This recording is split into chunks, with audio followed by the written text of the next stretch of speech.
what do you see? And I believe that I didn't think you needed to be an astrologer or a soothsayer to know that there was going to be some chaos with this election with this president. I don't think you need to read tea leaves to know that there was going to be some contestation when it came out that he would be losing. I was actually surprised that so many people actually voted for him. I thought it was going to be a lot of election fraud shenanigans with the losing of ballots because it's so easy because so many of us voted with ballots, and surely they did do that as well. What do you see over the hump of 2021? How far ahead can you see what's around the corner? All right, permission to speak frankly and freely, Captain. Samuel, you've been here enough. That ain't even a question. Come on now. The views expressed by the show's producers and its guests are not necessarily those of Karen Hunter or Sirius XM. Thank you. All right. There we go. That's what I needed to hear. All right. I think America, one other thing that we need to talk about astrologically is that America is coming up on a major moment astrologically called the Pluto return. So Pluto is about to return to its original position as it was July 4th, 1776.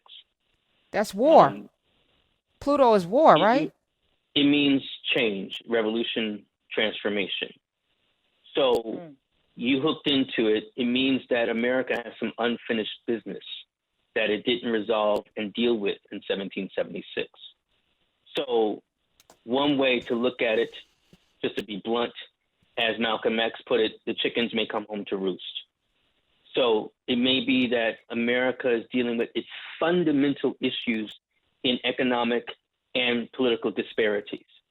And if America is not willing to face it, then America has to recognize or realize whether it still wants to exist as the United States of America. That's fundamentally what we're dealing with. And that's going to happen regardless of who is president or even vice president. I think that's true. I think that's true. So this actually stems into some other particular issues that I talked about when I came on your show a few months ago, that one of the things that's really powerful is that when George Floyd died, Jupiter was at the same degree as Pluto was when America was founded. All right. And also when Uranus was at that same degree when Crispus Attucks was killed in 1772. So what we're dealing with is a buildup to what I won't say as dramatic as a civil war, but a civil level of friction that needs to be settled in American polity. And that begins also in terms of the police, because one thing that's often lost in terms of understanding the Revolutionary War, it started off with the Quartering Act, with the military also, with colonists having to be to house or even to tend to quartering particular military, the British military, the Redcoats. And it also came about where the British military could search and seize particular properties from the colonists at that particular time. So we see immediate parallels to the militarization and the sensibilities of what we have in terms of the cops. And one of the things that I've been saying, we talk, and I'm talking about we as Black people, talk a lot about the police and how they affect us. What I want to say to my white listeners, to your white listeners, to all the kind of people listening, they're going to come for you too. They're already coming for you, right? And when I say coming for you, I mean not like, oh, they're going to break down all your doors, but in terms of the disparities that we're experiencing related to the police and their power, to the government and its power and the people, this is exactly what the United States was dealing with, or I should say the colonists were dealing with in 1776. Wow. 866-801-8255. We have you for a limited time. But as always, I want to have you back on. But before I go to the phones, Loretta, do you have any questions? I was actually going to ask you if you could speak about the political moment that we are in, which you really just summed up extraordinarily well. But I would ask, what is it that we, us, Black people, should be thinking about when it pertains to using a science like astrology, and I call it a science like astrology, for our own collective betterment? Like, what do you see in terms of patterns astrologically for us as a people, separate and apart from the United States, to the extent that that's even discernible? Well, one, we need to kind of come together with our love for astrology with each other. So that's one of the reasons why I co-founded the International Society for Black Astrologers, that you can find on Facebook, and soon we're going to move off Facebook. Why Demetrius Bagley just organized the first Black astrology conference. It was a virtual conference. So we need to kind of come more together in terms of talking about astrology and sharing our collective wisdom together. So that's the first step. And then the next step is to start anticipating and dealing with particular issues and seeing if we can come up on particular times when our community is most vulnerable, which is some things that have already been discussed in terms of like when Pluto might turn direct or retrograde, and that usually comes on the heels of some gun violence, at least in the United States. So I think that's important. Then to think long term about what that might mean for us in terms of other aspects of our health, financially, physically, all these other things in which we can look at astrologically, rather than just looking at it in terms of the United States of America, right? Because there are particular charts that are significant for us as Black Americans, whether we're talking about the hypothetical first indentured servants charts or the Emancipation Proclamation. So there are other charts that we can reference astrologically that speak more to, let's say, the Black American experience. And as you're talking, I know there are people out there that love the Lord, as I do, as Lori does, as we've talked about this on these airwaves, who look at this process as witchcraft.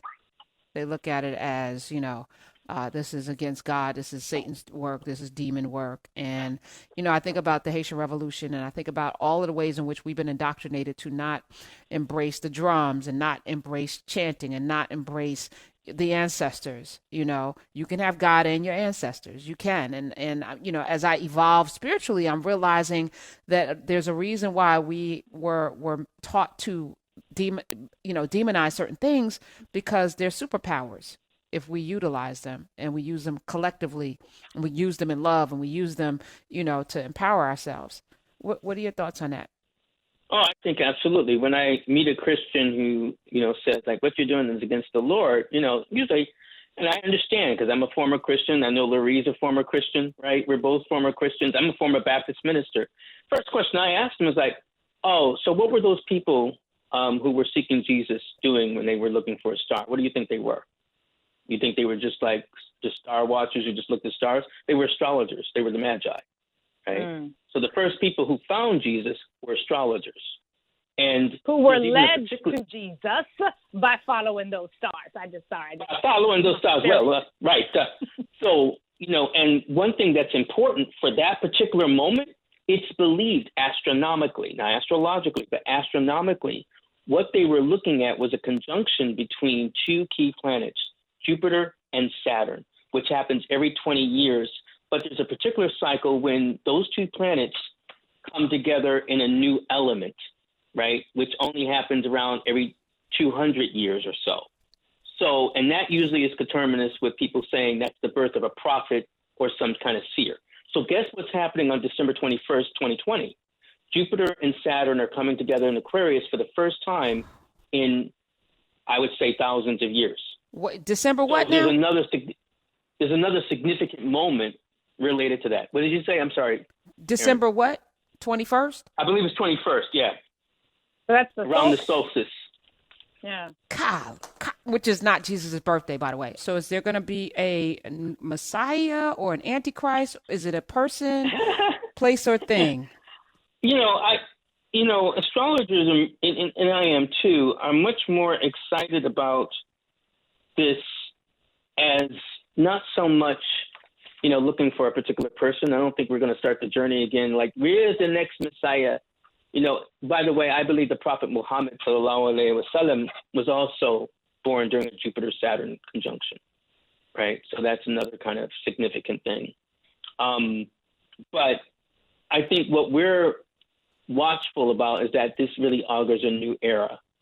There are some people who take this to mean that this is the start of the quote-unquote Aquarian age, even though that might be to some 300 years from now, 400 years from now.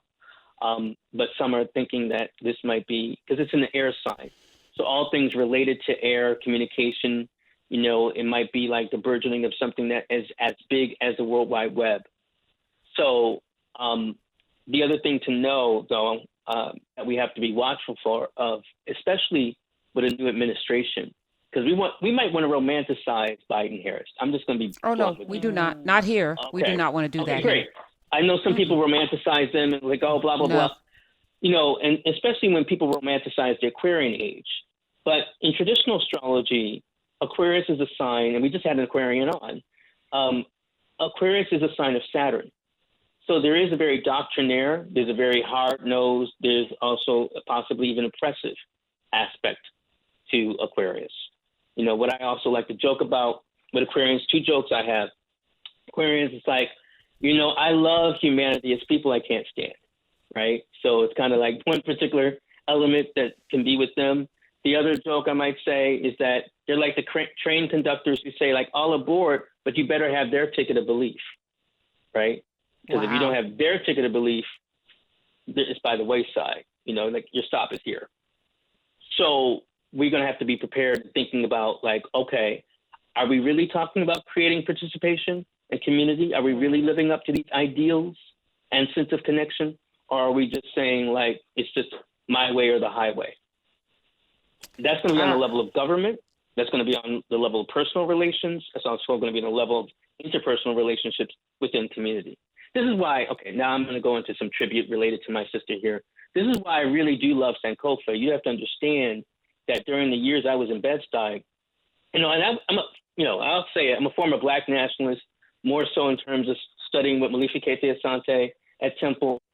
It was Lurie and Brian Favors who allowed me to have more faith in the work related to Black nationalism, because I think that's a question of integrity matched with really living up to the ideals. And there's a lot of people in our community who are talking about being for our community who are not for our community. They're for themselves. Mm.